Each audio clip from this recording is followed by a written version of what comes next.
Good morning, good afternoon, and good evening to everyone. Welcome to today's session, where we're turning the focus to a really key demographic for our interventions, the youth and adolescents.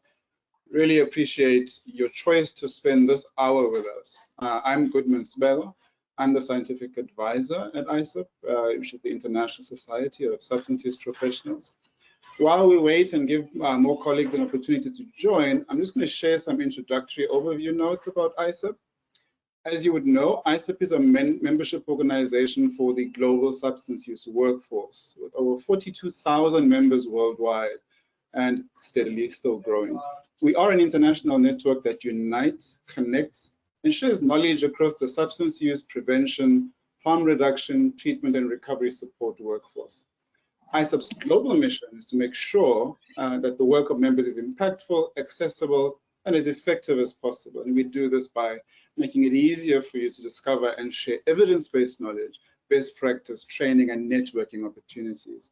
If you haven't done so already, please go ahead and visit our website, issup.net, where you'll find information on how to sign up for a free membership. And on this website, you'll find a wealth of resources and publications as well for you to browse and engage with, and hopefully be enriched by. You can also watch recordings of past webinars and get a sense of what's happening, what's coming up. So looking at future event listings. So thank you as well to the ISSUP staff in the background for providing technical support for this event. As we get started, I just want to go through a brief few items to let you know how you can participate in today's event. You'll have the opportunity to submit text questions to our presenter by typing your questions in the questions pane on the webinar interface on your screen. You can send in your questions at any time during the presentation, and we'll collect these and address them during the Q&A session at the end of today's presentation. A recording of this webinar will then be made available for you to watch on demand after the event.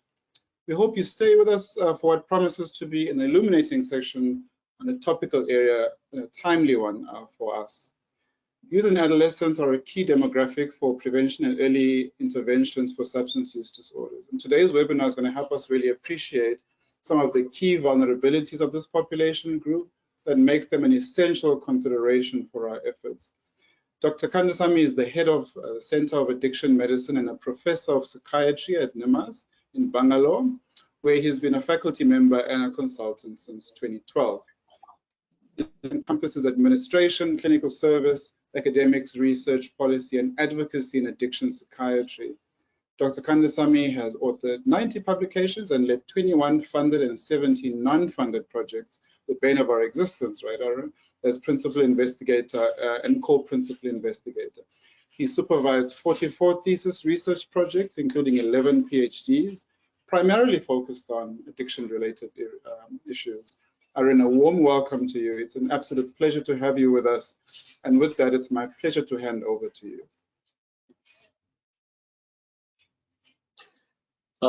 Thank you very much. Thanks for the kind introduction for me. And I thank the ISSUP organizers and the scientific committee for giving me this opportunity to present a topic which is in my area of interest. Even in addiction, this is one area of interest I'm more focused on.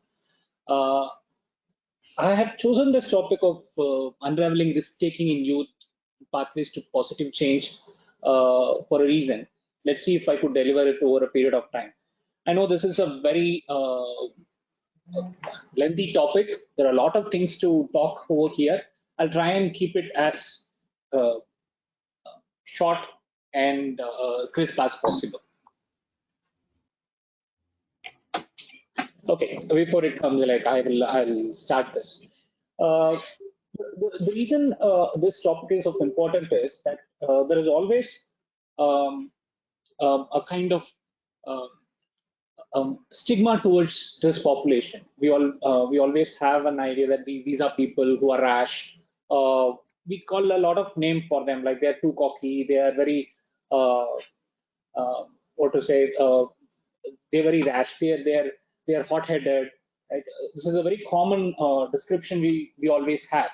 But is it that this population is always a problematic population, or it is that this is something where people are in a developmental stage where a lot of thing happens for them, and what is being expressed outside is that being named in a stigmatous way.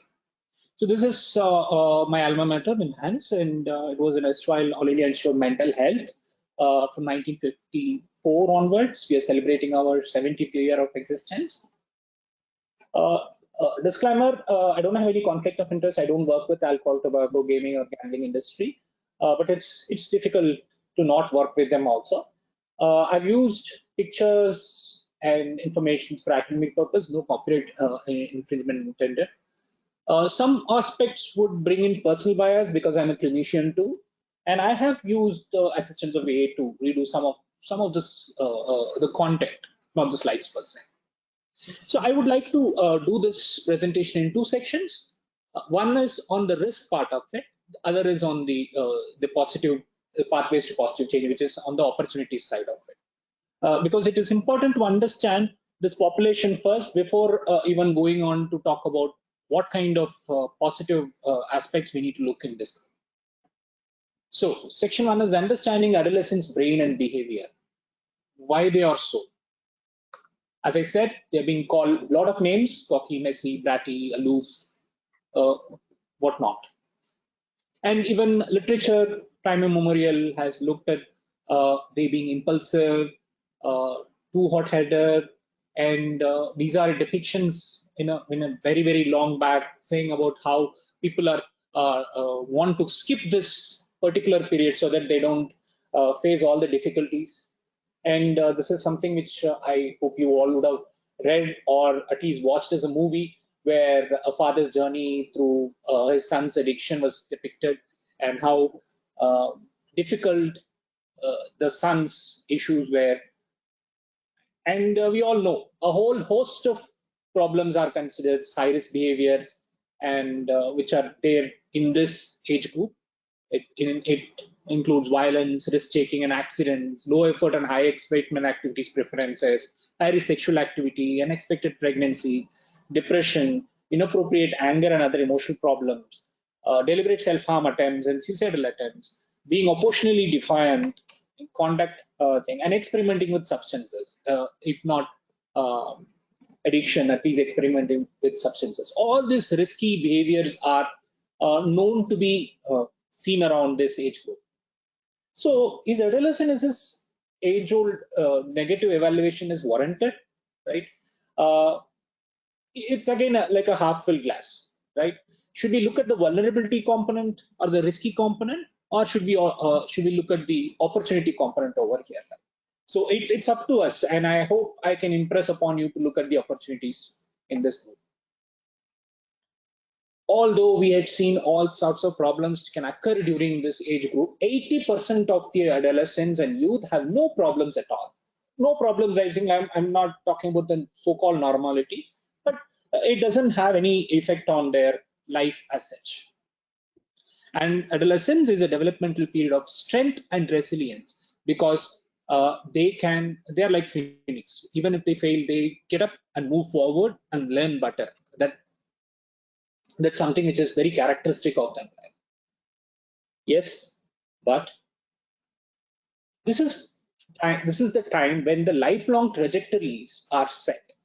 It often contains the developmental roots of various mental health issues, right from addiction to something like high-risk behaviors, poor health habits, relationship difficulties, and failing to develop some life skills for them to move forward in their career. And I would urge, if you have not watched this YouTube channel, where very, very interestingly, each of these people who had gone into high-risk behaviors, right, they are narrating their own life, and this is a free video which is available in YouTube, where they describe their life about how from childhood to adolescence to young age, during their youth period, how things which had happened to them and what it led in the future, what it led to in the future. It's a very clear depiction of how childhood to adolescent to adulthood, the risk factors get modified and become more and more serious problems per se. And I would urge people to watch this. So adolescence is a striking paradox. When it is a heightened state of resilience and strength, there is 200% increase in morbidity and mortality, despite there is a rapid physical growth. They have rapid physical growth, which we all know, but there is increased mortality and morbidity here. And they have difficulty in control of behaviors and emotions, which contribute towards the morbidity and mortality per se. And there is recklessness despite cognitive maturation. The cognitive maturation happens from childhood to adolescence. The cognitive maturation happens, but still recklessness is there. So it is an age group of striking paradox. So how this adolescence by itself is a vulnerability, right? Let's look at the nature versus nurture paradigm per se over here. To start with nature, it's a very beautiful quote. The young men are heated by nature as drunken men by wine. So how nature is important in terms of modifying a young brain, right? Here you can see adolescent brain. It is not an end product. It is a product in developmental progress. And there are three processes. Don't worry about the naming per se if you're not a medical person. Synaptic pruning, myelination, and proliferation of certain white matter tracts, right? There are three things which are happening over here. Why? Because the brain is having millions and millions of neurons. It cannot keep sending energy to all the neurons. So what it will do is, in this age group, it cuts down unnecessary expenditure of energy and give it to those particular cells or those particular areas which are working. Rest of the areas, it will only give energy to survive. Otherwise, it will not give much energy. And this is behaviorally seen as synaptic pruning, is where excess or unhelpful connections are being removed, right? And it is completed by mid-adolescence. It's like in a growing city, the road frequently traveled will be strengthened and the least traveled will be left uncared. Next is myelination. Myelination is nothing but like wearing a helmet, right? This helmet wearing starts from early age, but 15 to 25 years of age is when this helmet is going to form proper, right? And this helmet is very important because it is equated to a growing city with fast and integrated communication system. If the helmet is not there, it is not going to allow a fast and integrated communication across different areas of the brain. And we all know that the development primarily happens from the posterior part to the anterior part, because posterior part is more important for survival.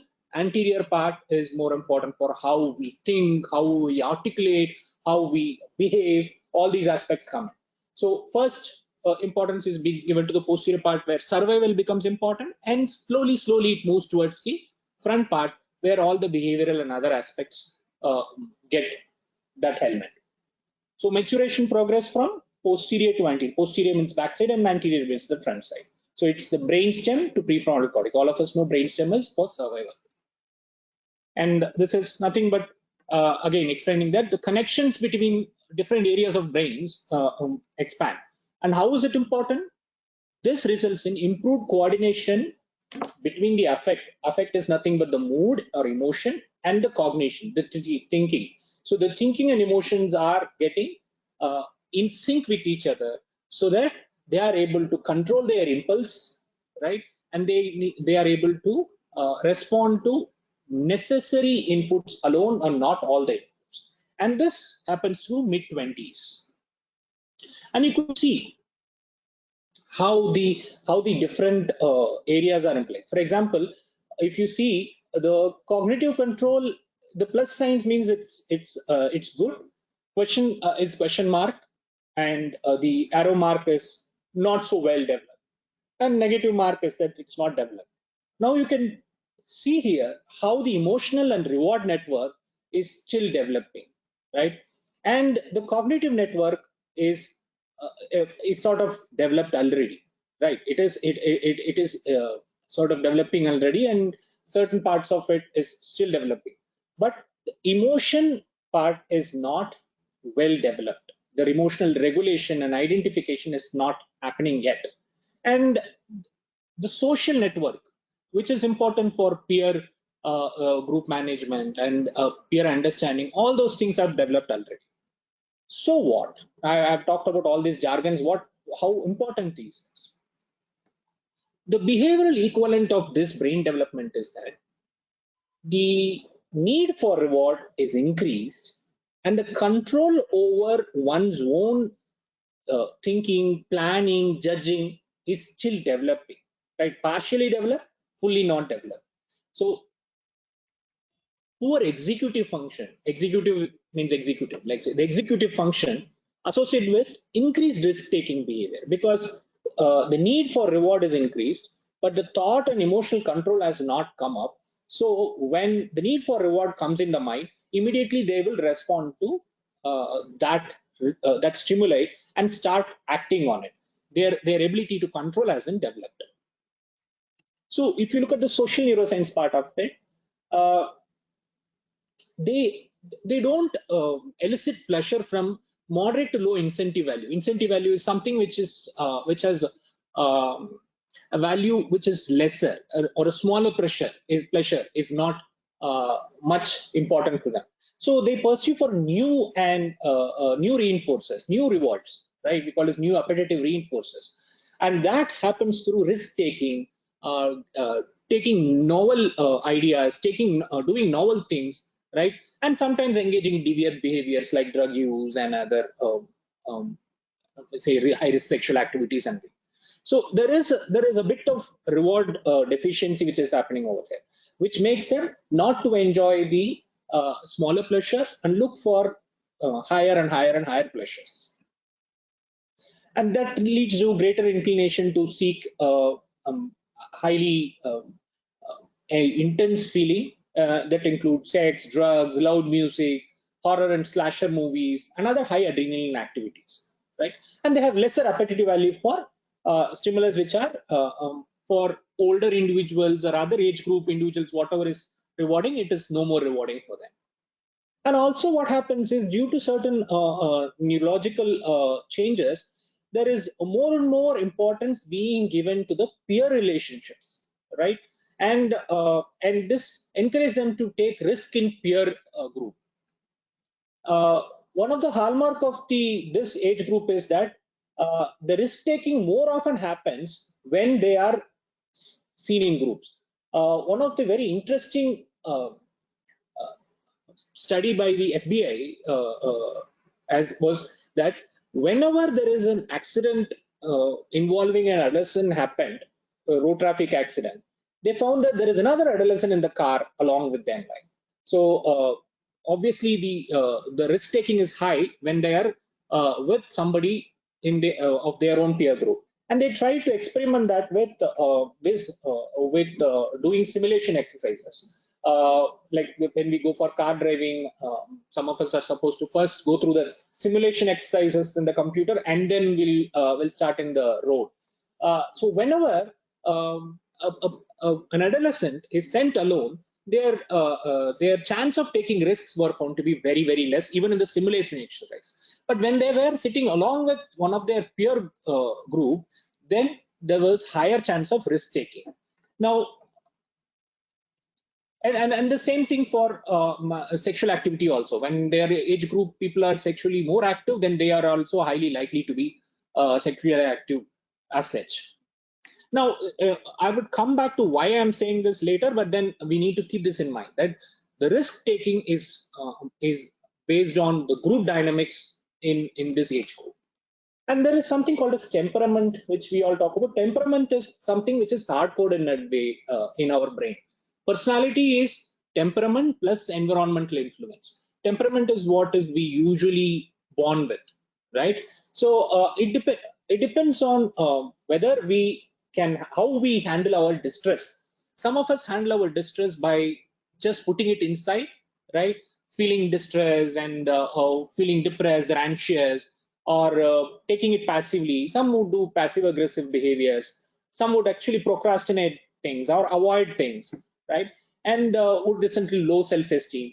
This is on the internalizing pathway of it, right? I'm just moving it like a disease, but it's not necessarily disease level, but this is how we usually handle our own internal distress.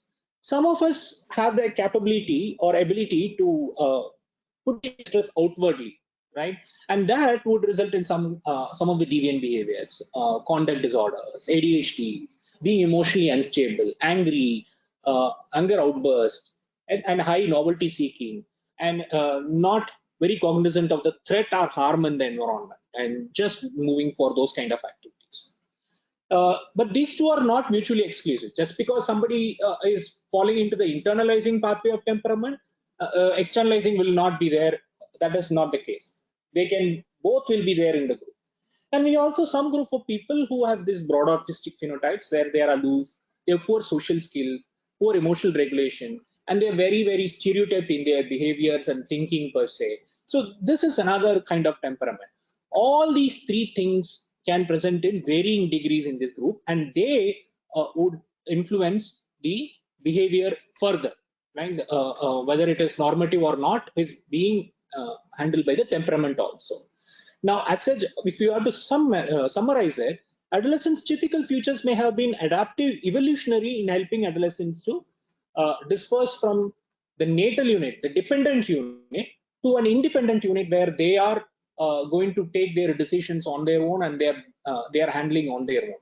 And these features which are there are very important for them to develop skills. For example, high novelty seeking, or looking for newer things, learning newer things, and all these aspects are very important for them to seek their life skills and learn their life skills. So this is a normative future where they move from natal unit to some independent, negotiable unit per se. So next we move on to the nurture. Nurture, I have kept it solely focused on the current things. See, this is Levan Helen and one of his album which talked about feeling good, all the money in the world spent on feeling good. Again, this is the truth. Most often it happens in addiction, but then it is not addiction alone. In every human being, it happens, right? We are currently living in an era of abundance and infinite access, right? Whether it is information or other aspects, like food and other aspects. Yes, poverty is there, but still there is a difference in how the poverty was there 50 years back or 40 years back, and now what we are seeing, right? And there is also a compulsive overconsumption. We have something, we keep consuming it. We keep consuming it so that we feel good. We need to feel good. We need to feel good all the time, right? And that compulsive overconsumption is also being seen. And this is very typical of the current era. And this is a slide which talks about how we moved from one generation to another generation, how our interests have changed, and how our personality also had changed. We played sport to watch sport. Now we are gambling sport. We were just using newspapers to read. Then we were listening to multimedia. Now we are focused only on the clickbaits. And we were doing handwritten letters, and we were doing calls, and then emails and memos to be sent. Now it's only short texts. And albums were seen and tracks, and now it is TikTok. So how the culture has changed over a period of time. Our attention span also has reduced, and we have modified our way of communication in this way. And we don't know what is next. Would there be a reason to connect also? So in the contemporary sociocultural milieu, pain in any form is considered dangerous, and not just because it hurts, but also because it's thought to kindle the brain for future pain by leaving neurological wound that never heals. It is true, there are studies which says that inflammations in early brain would cause difficulties at a later point of time. But then even if we are not exposed to smaller pains, then how are we going to manage it over a period of time? So what are we doing? We are using digital dopamine. The smartphone is the modern day hypodermic needle. It delivers digital dopamine 24/7, right? And this is a wired generation person. And I take this quote from Anna Lemke, who's head of the Stanford University addiction medicine. This is Anna Lemke, and it's one of her book I would advise people to read. She says it is pretty exhausting avoiding oneself all the time. The reason we are all so miserable may be because we are working so hard to avoid feeling miserable. What are the specific problems of current generation? Highly competitive environment, everything is in abundance, self-victimization quite common, effects of technology and social media and virtual life is there in every dimensions of our life, and we are resulting in that results in lower distress tolerance. So how mental health issues develop in young people, right? At one point of time, we were looking at only one way of saying, say, this happened and result is this, right? Some event happened, depression happened. It's not understood in that way anymore. Like there are biological constructs, there are psychological issues, and there are social issues. When they are all together, that results in a disease per se. So how do we understand the risky behaviors, how it develops, right? Just because there is a revolver, it doesn't mean that it's going to shoot. The revolver and the chambers need to be loaded. Even if the chamber is loaded, it is not going to shoot. Somebody has to pull the trigger, right? The chamber loading is nothing but the biological vulnerabilities, right? From the family history of addiction, family history of mental illness, temperament, all those things are biological vulnerabilities. And the pulling the trigger is nothing but the environmental or psychosocial vulnerabilities. It can range from poverty to bullying to say faulty parenting, right, and abuses, many things. So when that happens, only there is the firing will happen, and there's nothing but expression of the adolescent risky behavior. So this is something which we follow as a dictum. How we understand evolution of risky behavior. Somebody should have a vulnerability, right? Either it's biological or psychosocial vulnerability, right? And that meets with something which is a proximal antecedent. This vulnerability, which is there in the person, doesn't mean that the person is going to develop addiction or any mental health issues. It needs to meet with something which is happening in the environment. It could be a loss of loved one, right? It could be a bad school performance. It could be something distressing for this person. And that, when it happens, in the environment, if there is infinite access to some risky substance or risky behavior per se, that result in the psychopathology, which is nothing but it could be addiction, it could be other high risk behavior, or another psychiatric comorbidity also, sometimes medical comorbidity. This would result in consequences, right? We could understand our development of addiction in this way, in the life course approach, how from adolescent to adulthood, slowly the evolution of addiction and risky behaviors happen, right?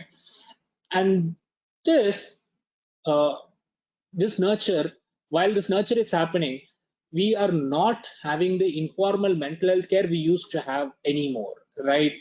It could be family, it could be friends, it could be other forms of informal mental health care. It doesn't exist anymore. So the complexity here is optimism is also there, there is pessimism also there. Optimism is that better understanding of the process of adolescence through neurobehavioral research will result in us looking at definitive interventions. Pessimism is the changing demands of the environment and poor interdisciplinary coordination. This we suffer a lot. The interdisciplinary coordination is very poor across different departments which are supposed to come together and do interventions. So the stakes are high and the problems are quite complex. And there is no magic wand. So what do we do? Opportunities don't happen. We have to create, right? So that's where my next set of slides, I might go a little faster because I don't want to waste much of the time. The ground rule over here is that there's no single group which can deliver it. It's not the role of psychiatrists alone. It's not the role of a mental health professional alone. It's for education. It's for law enforcement officials. Everybody becomes a stakeholder, even parents and teachers, even the clients also. And there is no magic wand. Be willing to go beyond your traditional approaches because the environment is changing. The demands of environments are changing. So we need to be open enough to look at non-traditional approaches too. So the role of mental health professional, I am putting it upfront, is that we have the scientific, ethical, and moral responsibility to indicate the direction to all social, political, and other healthcare bodies involved in the process of meeting mental health needs during youth years. This is something which is a statement from UNODC, so I'm just quoting it, right? So when it comes to our intervention, when we talked about evolution, we talked from vulnerability to consequences. But when we talk about intervention, it moves on the opposite side, right? We need to take care of the risky behavior first, and then look at the access issue, and then move on to vulnerability also, because unless the vulnerability is handled, they will keep going back to it again and again. So early identification and treating the temperamental and concurrent illness is the first opportunity, I would say. We need to do early identification so that it doesn't progress on to consequences we often see.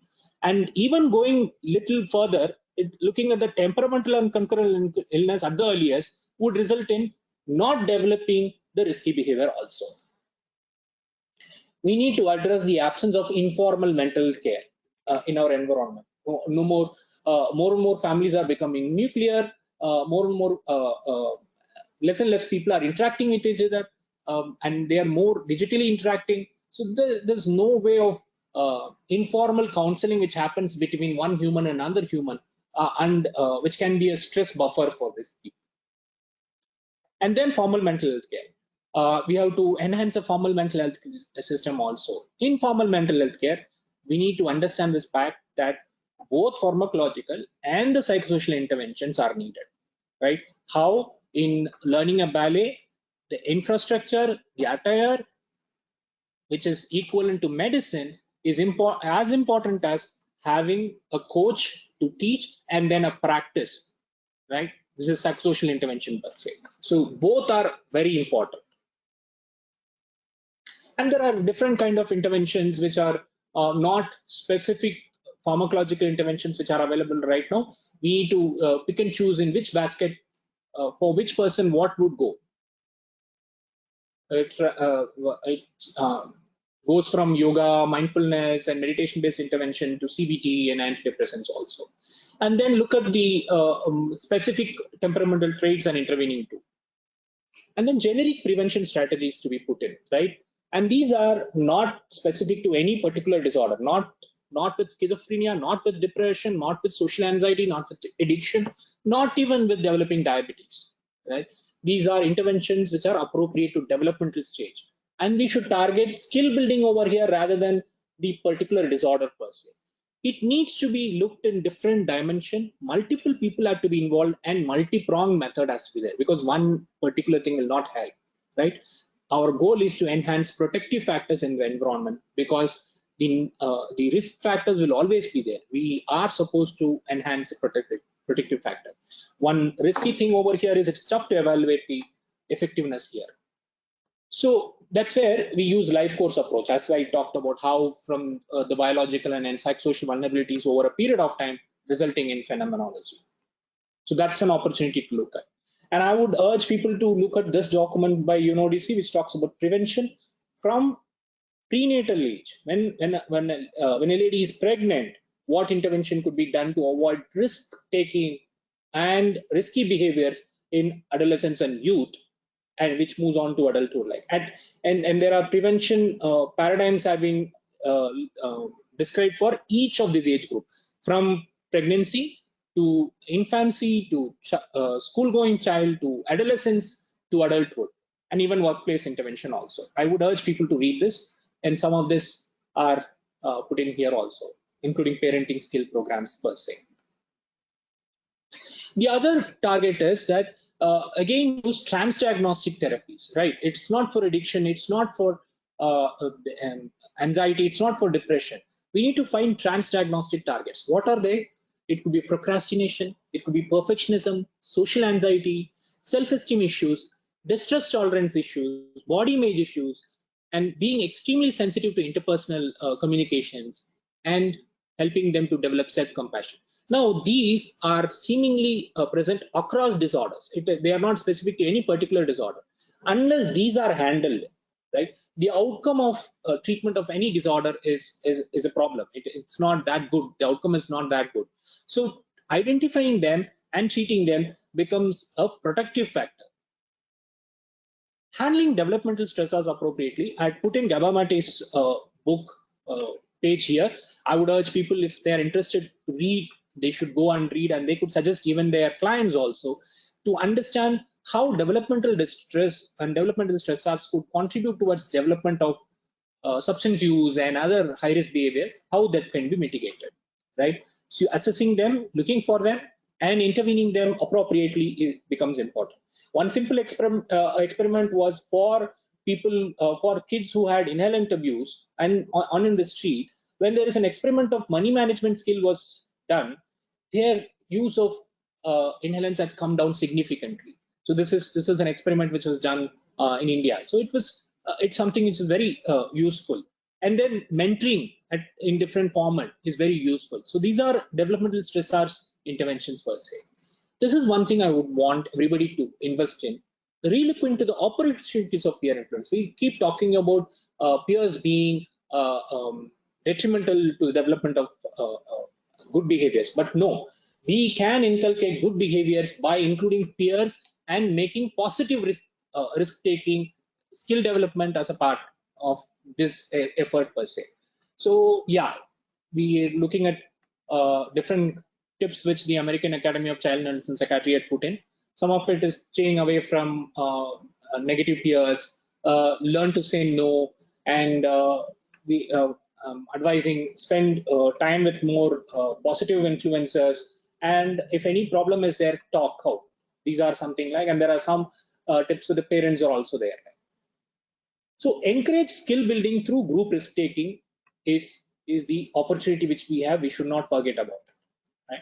And we need to find positive addictive and positive alternative behaviors too, which would help them to invest in positive skill development rather than going on to the negative addictive phase.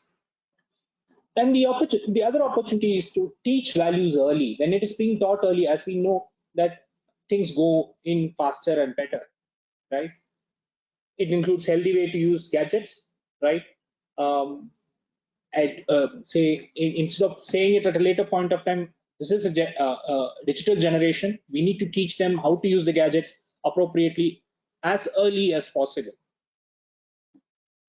Yeah, some of the aspects I put in, like we can discuss later.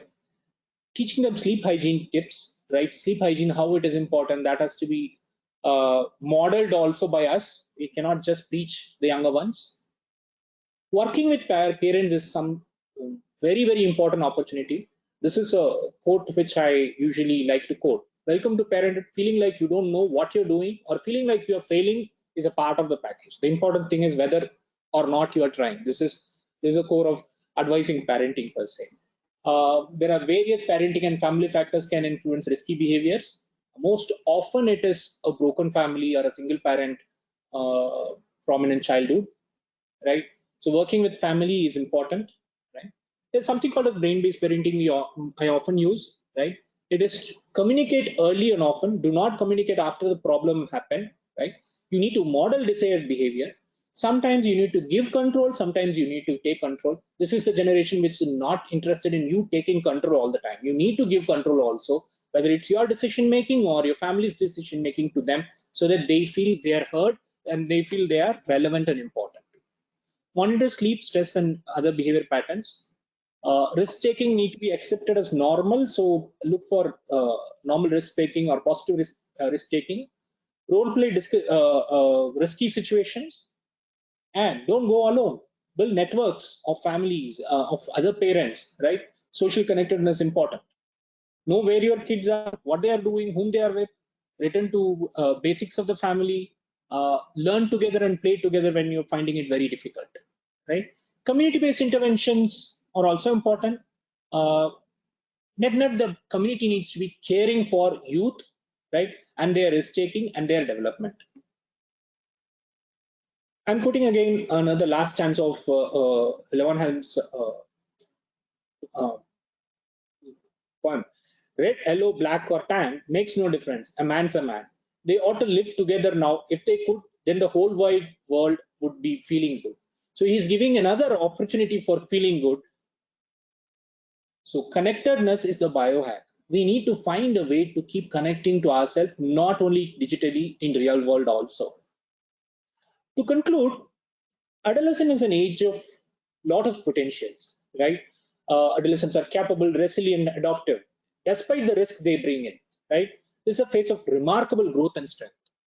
There are opportunities of positive development, a critical window for developing healthy habits, right? Good coping skills, right? And also sense of identity and purpose could be brought in at an early phase, right? We can empower adolescents through good support and mentoring. We need to invest in adolescents to shape the future as better, right? Let's transform the challenges of adolescents into pathways for resilience, empowerment, lifelong well-being. Look at the positive ways in which we can engage with younger clients so that they feel they are heard and they feel they are a part of this whole fight towards addiction and other risky behaviors per se, because we may get better answers from them. We're always searching answers through the adult brain. Who knows? In the adolescent brains, getting involved adequately, we will be getting better and implementable solutions to these problems. Thank you.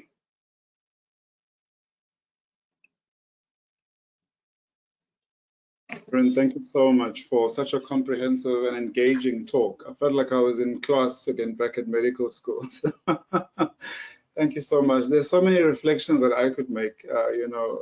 Your focus on us needing to reinforce positive risk-taking and understanding that risk-taking is part of the development of youth. And that's an important consideration around the fact that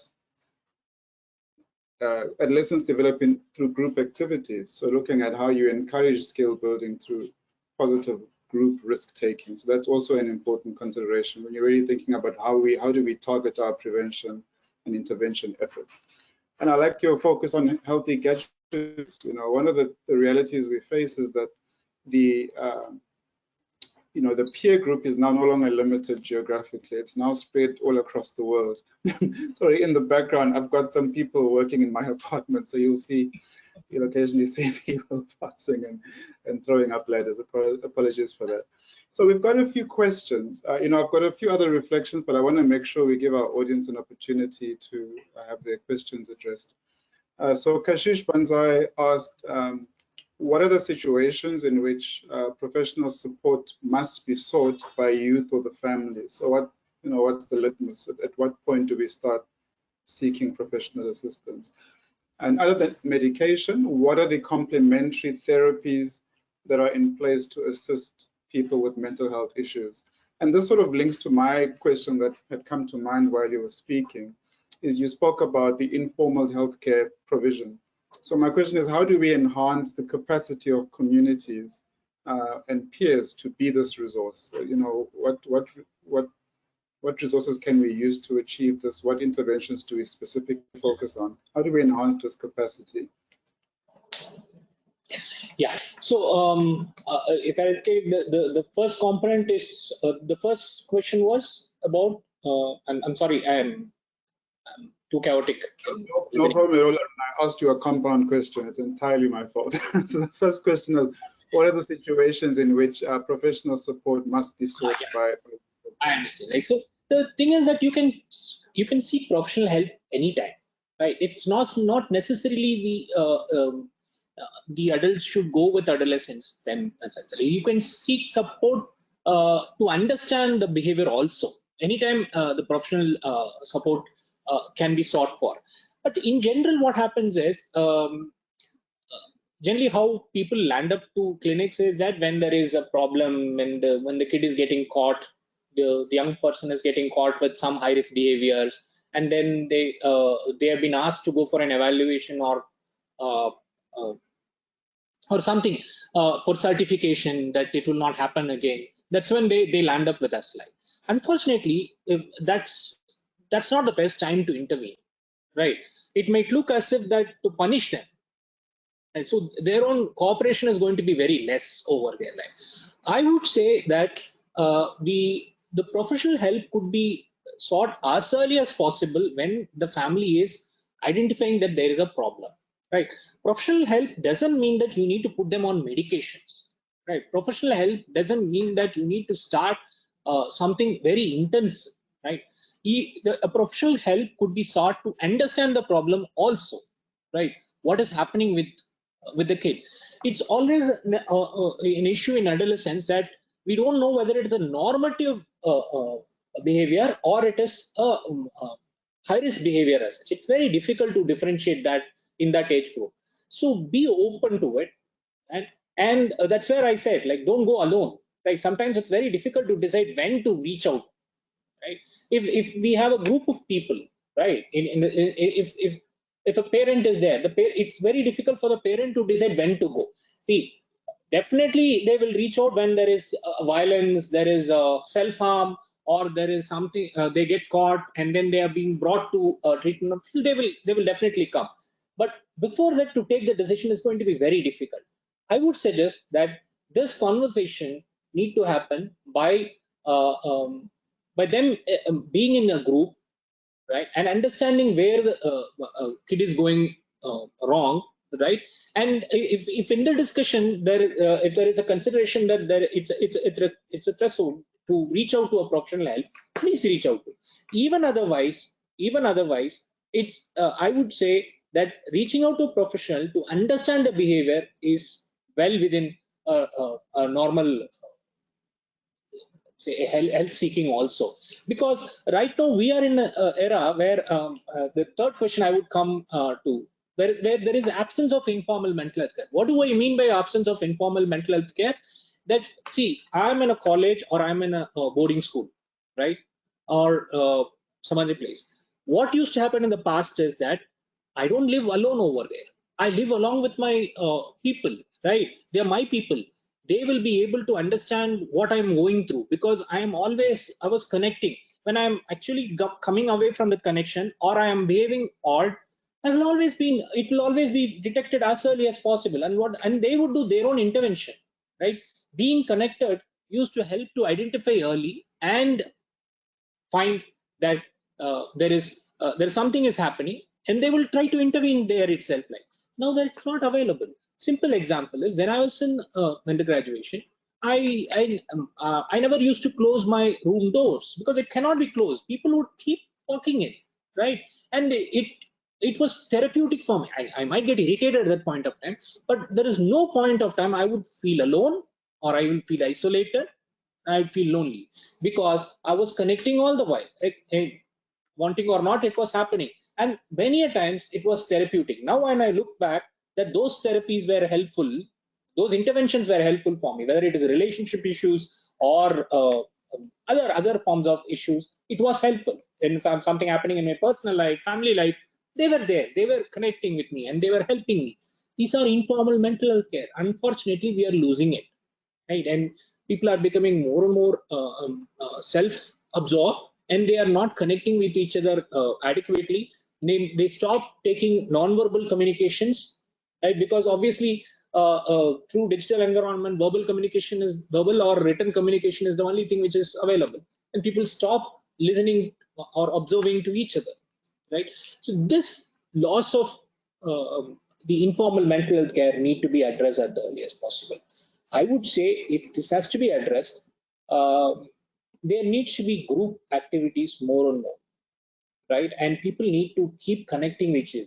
That's why I said, like, say connectedness is the hack, right? I am saying this because I'm worried that eventually we will be bionic being rather than human being, where uh, we don't need to connect to ourselves now. A is making us. There's no need to connect to ourselves, right? So where are we going to connect to others? So connecting with each other in whatever way possible need to be enhanced, and it is a responsibility of the parent, it's a responsibility of the environment to make sure that realistic connections are always possible, even if they are gaming, even if they are in their own digital environment. We need to ensure that they are doing it together, right? If there is no other go, we should make sure that they are doing it together. At least I would have to play with my child, right? So that there is some amount of human connection is always there, right? That's when I said informal mental health care, that part of it, and the family being available, right? Yes. And I also have other interventions in terms of physical activities and other forms of festivals and other value system which was there in me had to come back so that I feel connected over there. Thank you, Aaron. I mean, I know you can talk forever about this, but we have so many questions. You've really triggered a lot of interest with the audience. I want to frame the next, I'll try and group these two next questions together. You know, when we talk about the informal health provision, the friendship bench comes to mind as well as an intervention that can be modified. You know, that what Dixon Chibanda and colleagues did in Zimbabwe as a community-based informal healthcare intervention, which can be adapted. So Bukola is reflecting and saying thank you, and we've had dozens and dozens of thank you and amazing lectures, Aaron. So if we don't to say that, one to make sure you understand, people are extremely happy with what you've presented today. So Bukola says, as he was growing up, he engaged in many risky behaviors which could have damaged his adulthood. He wants to know now, as a parent, when should I start to worry about my children's risk-taking behavior? So when should I start being concerned? And for me, this links to Brian Otino's question, which says, what are the red flags when it comes to implementing positive risk-taking? What are the best approaches? Again, there is no simple answer over here. As I said, it is a complex issue to differentiate and say that this is red flag, this is not red flag, there's an issue.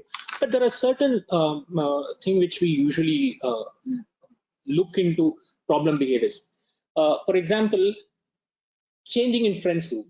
Sudden change in the friends group whom they would have been having for a long period of time. Suddenly the group changes, right? Suddenly they start changing their attire, their dressing sense, right? Wearing long sleeves and short sleeves, right? Which could be normal, but when it is being questioned, there will be abnormal response, inappropriate response. This is they become extremely sensitive towards it, right? And it may not be there may not be a need to do that, but sudden outbursts will happen, and it happens quite often. There is no remorse to it, like, and then getting withdrawn, not engaging with people, both with the parents and with the peer group, right? Also, you can say that, like, whatever academic or work related stuff which they were doing, they are this faults happens over there, and they are not able, there are deficits which are easily noted, right? One other thing which we need to be monitoring is sleep pattern, right? It might look very simple, but sleep is something is quite therapeutic for all of us. If sleep is getting affected, things will be very bad, right? And that's why I had put in sleep techniques over there also, because monitoring the sleep and emotional behaviors both becomes easy way of looking at if things are happening in an abnormal way, right? I hope I have answered some of things. Some other things could be like, find some explanations which are not fitting. For example, they have some paraphernalia, are finding a cigarettes with them or butts with them, and then they say that no, it is not mine, it is my friends, and all those things. Obviously, there is something else going on. Even if they are not using, their environment is something else is happening over there. So we need to be aware of that, right? And when we decide on risk taking, we need to look at again that in group, so that we do it along with other family also. At least make sure that one of them is there around to monitor what's happening. They may not like full monitoring, but being aware that that what they are doing, where they are, whom they are with, this is very important, and that will give us an idea something is going wrong. I hope this answers some of the questions. Thank you, Aaron. So, you know, a lot of the questions are really about families and what's the family's role. I've got somebody who's curious about whether it's time for us to return to traditional family values and what that looks like. I'm not sure what the answer is there, because, you know, our society is evolving so much that the idea of a nuclear family keeps evolving as well. Two questions that if I answer that, I think we need to evolve also, but there is no hack for spending time with our younger ones. Yes. Right. And earlier it was that value system of doing things together, going to church or having a meal and all those things. It may be different right now, but the core of it is the same. Like it's spending both quality and quantity time with them is important. So about creating a safe space and one that creates opportunities for modeling, right? Essentially. So, I mean, there's so many questions. I can guarantee you we're not going to get to all of them. So we might have to do a follow-up recording. But two questions that I want to frame to you is, Tinza wants to know, in terms of adolescents, how does gender play a role? So in terms for girls versus boys, or should they be treated the same? And then the other, I think this particular question would appeal especially to your Indian audience, because I see that they've got a huge contingent attending from India. Thank you to the Indian colleagues for joining us. They want to know, what are the challenges currently facing Indian adolescents, and how do these impact their physical, mental, and social well-being? So it's a question about gender and a question about what are the major risk factors in the Indian space. There is a lot of research on gender and how gender and gender selection in terms of risks are also there. For example, the girls seems to have the maturity little faster than the boys, right? Boys take some more time to have the maturation completed, but girls maturity happens fast. But that doesn't mean that they don't have risk. The cultural factors which affect how the gender behaviors is also very important, because certain culture doesn't allow risk taking in girls, right, which might cause a lot of distress in them. And this distress would, when it matched with the temperament, the personality component, might result in risky behaviors which are hidden, right? So obviously that needs to be taken care of. But as such, if you look at in the girls, the emotional dysregulation is being often noted, but in boys, the attention deficits and the being impulsive is being noted. But it is present across gender. It's not very specific to any gender. It's that the maturity happens faster biologically in girls than boys.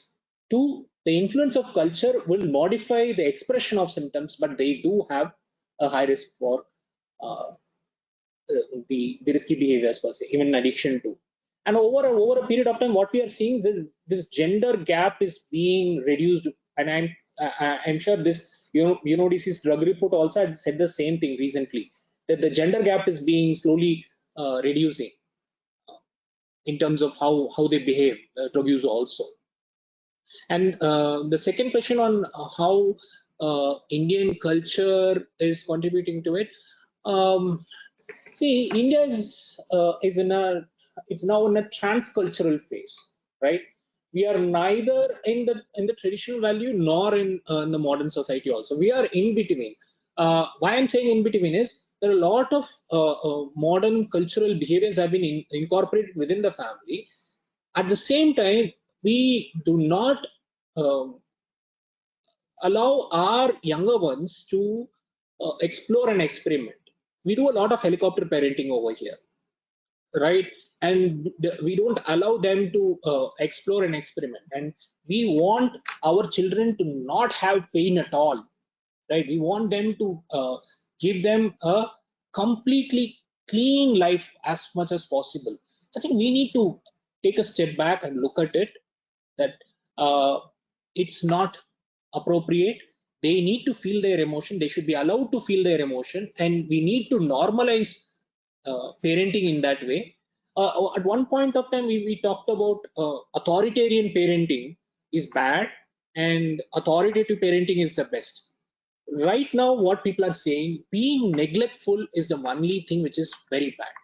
Even Eastern parenting is not that bad.